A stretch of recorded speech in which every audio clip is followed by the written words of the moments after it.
బాగి Saraswati madam దగ్గర నుండి నిజాలన్నీ తెలుసుకున్నాక అమర్కి చెప్పడానికి అనాథాశ్రమం నుండి బయటికి రాగానే మనోహరి ఆశ్రమం ముందు ఎదురుపడుతుంది.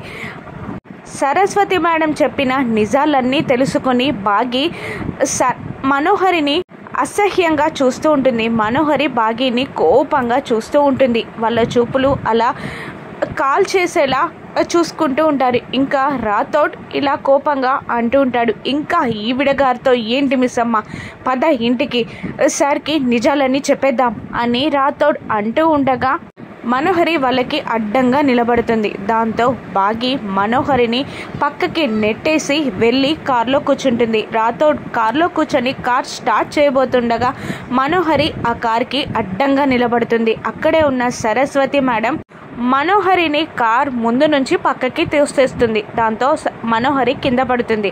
రాథోడ్ బాగి కార్ స్టార్ట్ చేసుకొని ఇంటికి బయలుదేరుతాడు. స్పీడ్గా డ్రైవ్ చేస్తూ ఉంటాడు రాథోడ్. మనోహరి కూడా తన కార్లో స్పీడ్గా వాళ్ళని ఫాలో అవుతూ వస్తూ ఉంటుంది.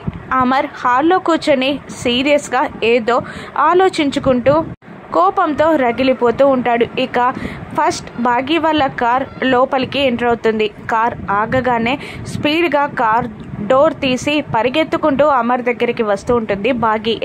ఆగండి అంటూ మనోహరి కూడా కార్ లోపల పార్క్ చేసి వాళ్ళని ఆపడానికి పరిగెత్తుకుంటూ వస్తూ ఉంటుంది. అమర్ దగ్గరికి బాగి రాథోడ్లు వస్తారు. గుమ్మం దగ్గరే మనోహరి నిలబడిపోతుంది. అమర్కి బాగి నిజం చెప్పేస్తుందా? మనోహరి ఈసారి ఎలా అడ్డుకుంటుంది? ఇన్నాళ్ళు తను మాట్లాడింది అరుంధతి ఆత్మతో అని బాగి తెలుసుకుంటే ఏం చేస్తుందో రాను ఎపిసోడ్స్లో చూద్దాం. Thank you for watching.